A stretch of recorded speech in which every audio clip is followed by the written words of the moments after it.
We started off 2013 in January with the idea of introducing new ideas, new concepts, new people, new faces to Carousel. Today on Carousel, it's a little different. It's a regression, I guess, if you will, because I have a repeat guest from 2012. Welcome back to Carousel, Ann Taylor. Thank you. Great to see you. Thanks for having me back. My pleasure. Thank you, and I'll make you feel welcome. Moo. Okay. Right. Thank you. Ann is the administrator. Sorry, I just can't help myself. Ann is the administrator and person that takes care of, manages chief cook, bottle washer, and milk collector and egg collector of New Pond Farm in Redding, Connecticut.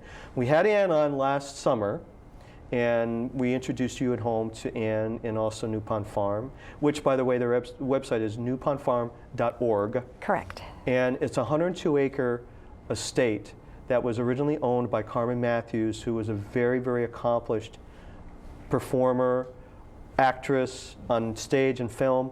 And through her death, she left it as a 102-acre working farm, land trust, which can't be touched. And at that point now is in charge of it. So thank you so much for being back. You're welcome. And I want to talk about, we introduced the folks last year to New Pond, but where we are now and going forward. Sure. So first let's talk about, and hence that's why you see the paintings here, let's talk about the painting exhibition that you have going on. That Please. is fine. Well, first, if it's all right, let me just say that New Pond Farm is an environmental education center, okay. And we happen to have a wonderful working farm, and we have a terrific staff with farm managers and program directors, lovely gardeners who take care of our organic gardens and herb gardens.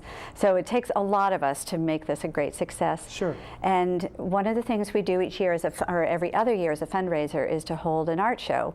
And it's an invitational art show, and this year we've invited 55 talented artists from the region to enjoy the property all throughout the year. And you mentioned it's a 102-acre property, and we've got 25 acres of rolling pasture and pond and marsh and stream and woodlands. It's just great.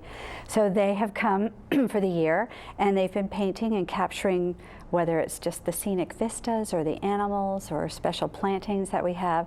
And we'll have an art show that runs from June 1st through 16th.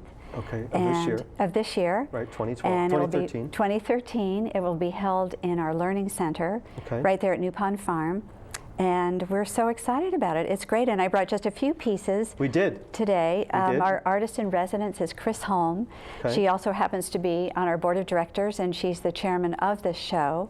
And she's just been inspirational to all of us, gathering all of the artists and mounting all of the artwork. We have 2 big galleries filled with work, or we will have. Is Chris local? Does she live in Connecticut? She lives in Redding. She lives in Redding. Yeah, she lives in Redding. Okay. And I think one of the things that makes this show so special is that there are workshops throughout the show. And I brought you a few flyers, so you can see them. But some of the artists who are featured in the show will either be giving demonstrations or they'll be giving workshops. Oh, terrific. And they're all for free, but we do ask that people call to register. Okay. newpondfarm.org, 101 Marchant Road in Redding, Connecticut, yes. right? Mm-hmm. 203-938 2117. 2117.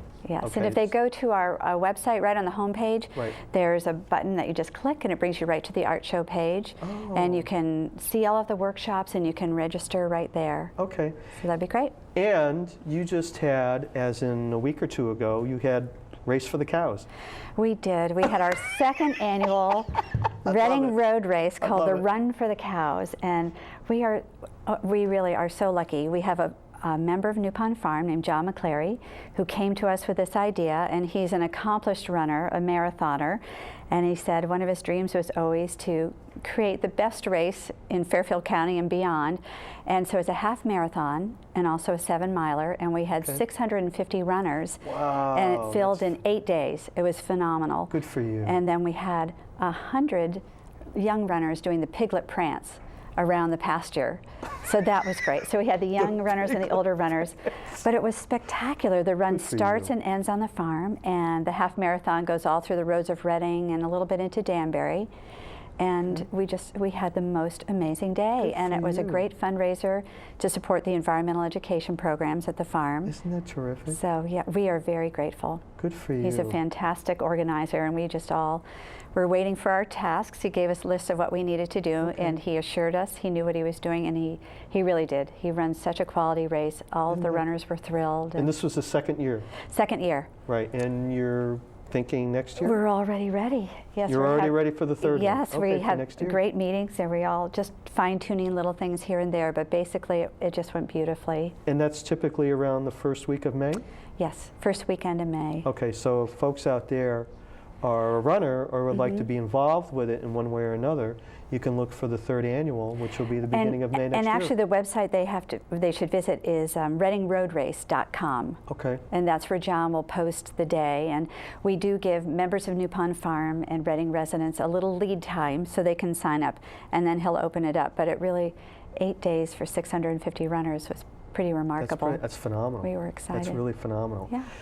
For folks at home who are viewing, I'm going to go back a little bit, not from our conversation right now, but I'm going to go back to a little bit of last year, only to be concise about what New Pond Farm is. Carmen Matthews, as I said, was a very accomplished actress, and she owned this property. She bought it in the 50s, if I remember the story correctly. And when Carmen, before she left our physical being, so to speak, she had the foresight to create New Pond Farm into a 102-acre land trust, so nothing can be done with it. It can't be touched, can't be built upon. It has to function as it is. But what she did was, and she met you along the way, so that was how you got involved with it before she had passed. But she had made the farm into an actual working farm with the cows and the chickens, you know. When she purchased the property, it really was her private home for many, many years. Right. And then in the 70s, in the mid-70s, she started a camp for inner city children. Right. And she would bring small groups of children out from New York City to stay on the farm for a few days back then. It started quite small. And the only place she had was a turkey coop. So she actually shooed the turkeys out and hung up curtains and put down cots. And she would have this little camp with 4 girls and 4 boys from the city. Man. And she did that several times throughout the summer. Okay. And those were our humble beginnings. And when I first arrived in '87, we were still operating out of the turkey coop, but I put sheetrock up and carpeting down and curtains, but it was still a turkey coop. And we ran hoses on the roof, you know, black hose, so that was a source of hot water for us. So the first people to take a shower got a hot shower with the solar, solar hot water, and then the last people got a cold shower. But by 1993, we built our first learning center, which was lovely, and now we have a spectacular 7,500 square foot building, the Learning Center. So nice. So Carmen created New Pond Foundation, and when she passed away, she left the foundation, but she gave the development rights to the property to the Reading Land Trust. So there's a conservation easement on the land. Okay. So aside from a small building envelope around the perimeter, nothing can be built. Nothing can be touched. So that rolling pasture that I mentioned earlier will forever be open. Sure. It's terrific. But we do have to do a lot of fundraising during the year. To keep it going. To keep it going. Right. So she gave us an amazing start, and we knew exactly what she wanted as an environmental education center. That was her main theme, was environmental education, connecting people with the land that enriches and sustains us all. But we have membership in the organization, so we have about 850 families that are members, and we'd love to have more, so we hope people come and visit us and fall in love and want to join and support us. And as we spoke of last summer on Carousel, you also have you offer the possibility for school classes, for example. If I was going to say grammar school, they don't call them grammar schools, but if an elementary school wanted to come with a class, like the second grade class, you could organize that with them. From September through June, that's a major focus for us. Right. Morning and afternoon programs. We work with over 5,000 children a year, mainly from Fairfield County schools, but beyond as well. Sure. And we integrate all of our field trips with a curriculum.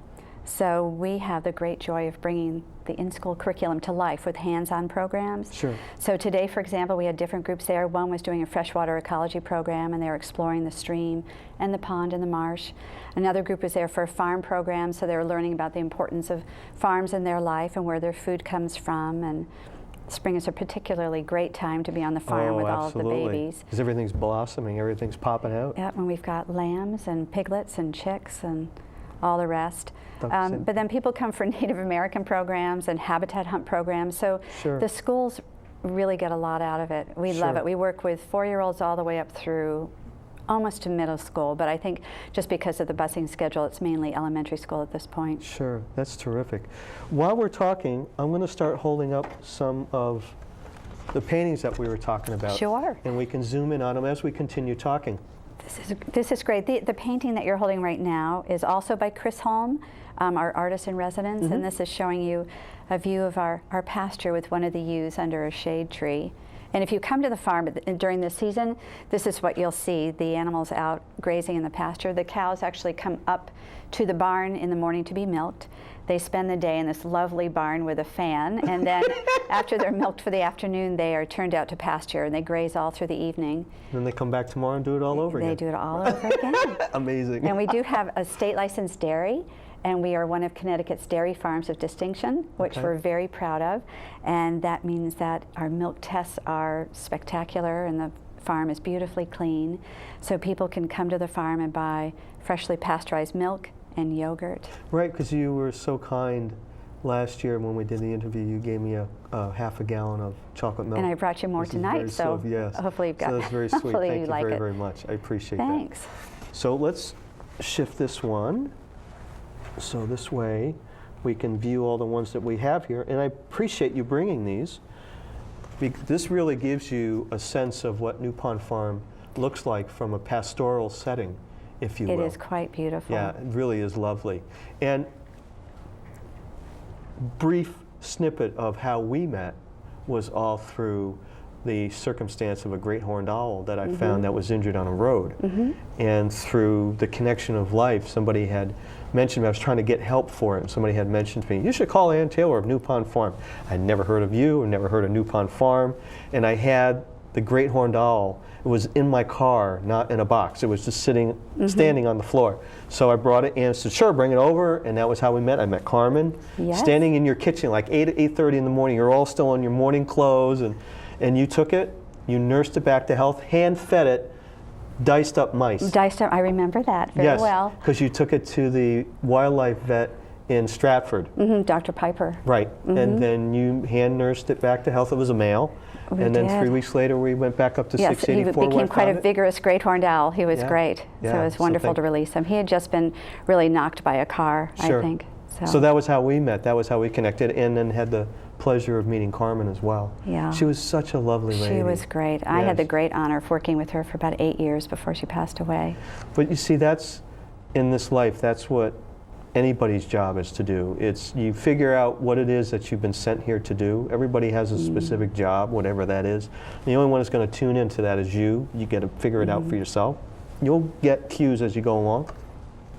But point is that for Carmen, here she was a very successful actress and all that, but there was something else that she needed to do beyond professionally, and she did it. And look at so many years later what that's all spawned off. I tell you, we are all so fortunate that she was that generous, and she was that much of an environmentalist that she knew that property was so special and it could connect people with the land. So we're very lucky. And here, you know, you get a chance to see, as we're showing folks today, but you really get a chance for people to come and enjoy that, because there's lesser and lesser, if you will, of this kind of You're absolutely beauty right. around anymore.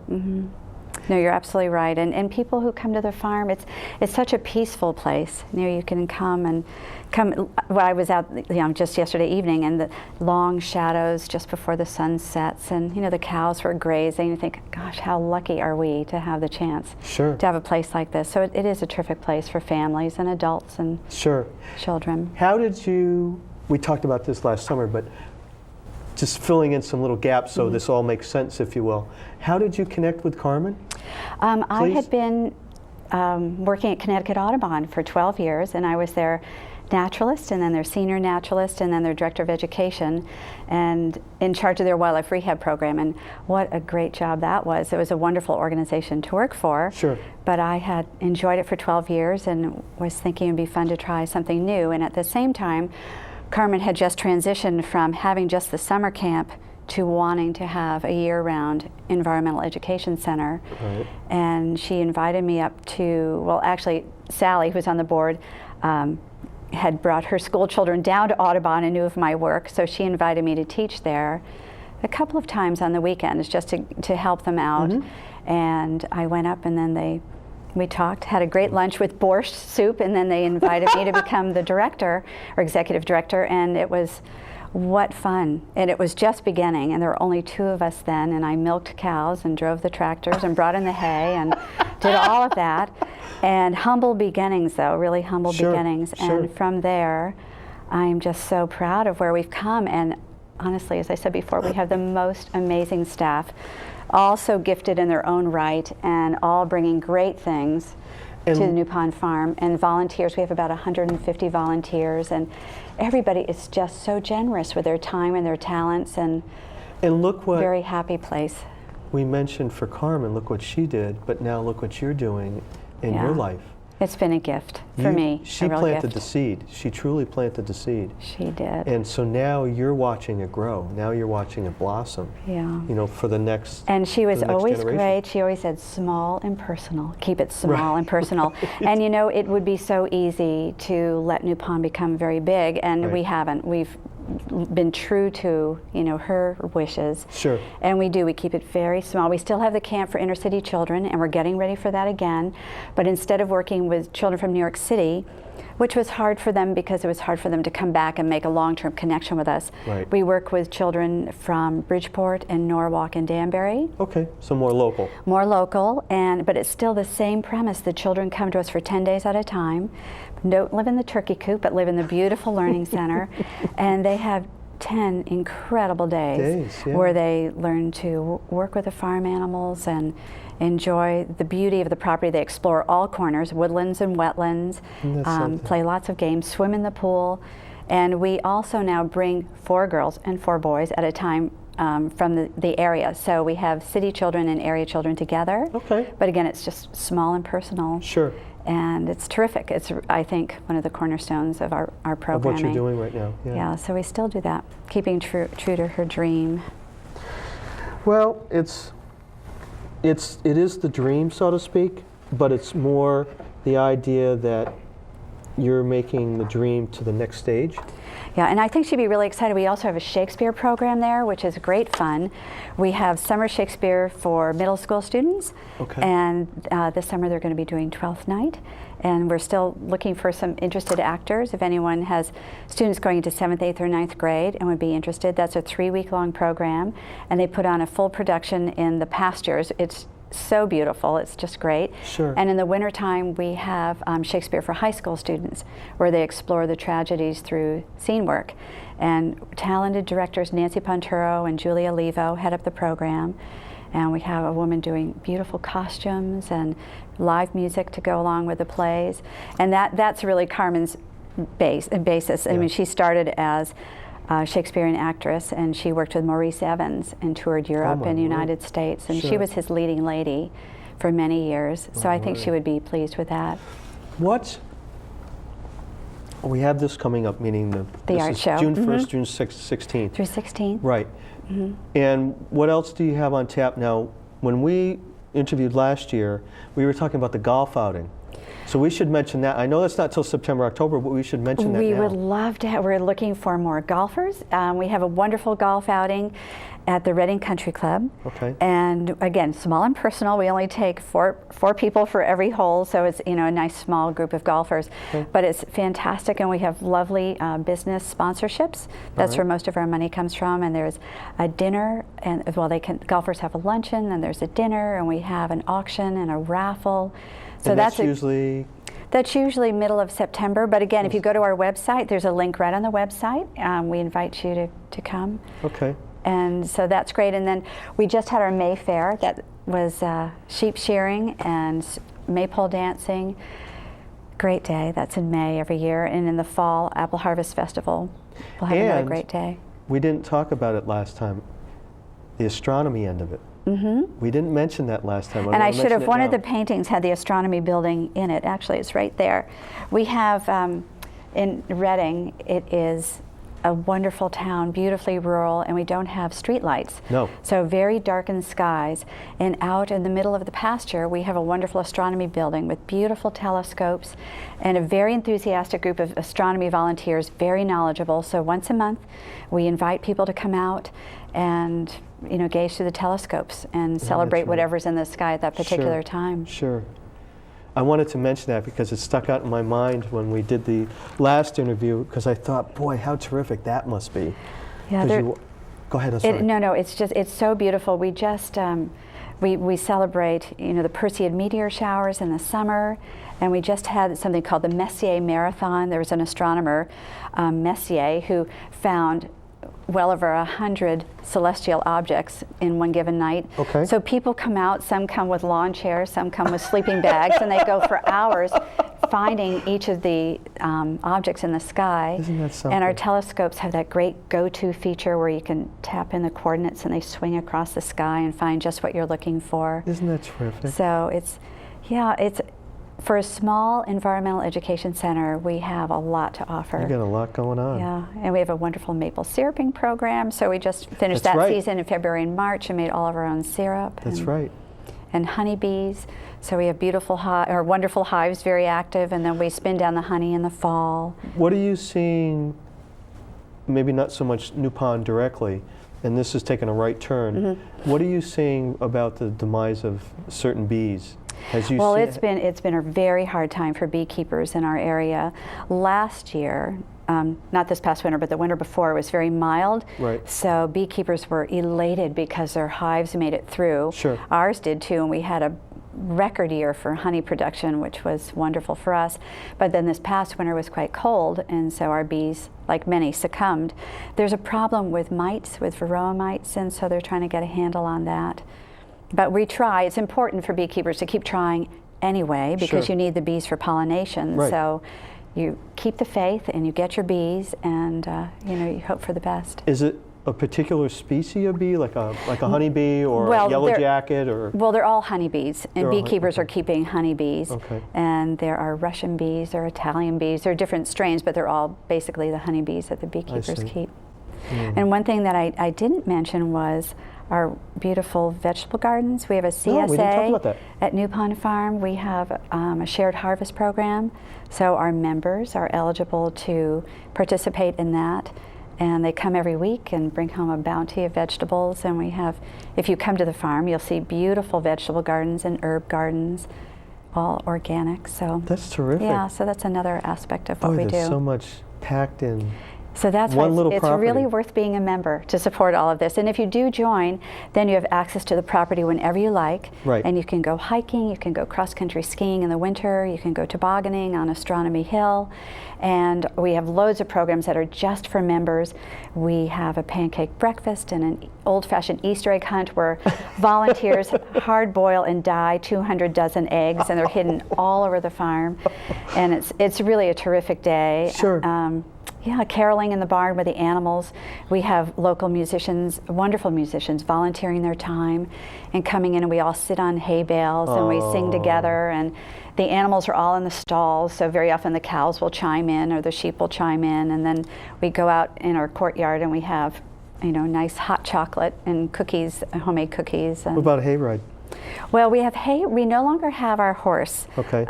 We've decided really to focus on our dairy cows. Okay. And so at our festivals, at the Mayfair and at the Harvest Festival, we have a wonderful woman named Dorothy Valley, and she brings in her big team of Percherons. So the Percherons give hay rides through the neat. pastures, Yeah, and that is great. Everything you're describing lends itself to the idea of having hay rides. I mean, how can you not have all of that and not have a hay ride? Yeah, no, we do. Okay, It's God great. bless Dorothy's heart. She's a sweetie. She is. Yeah. She is.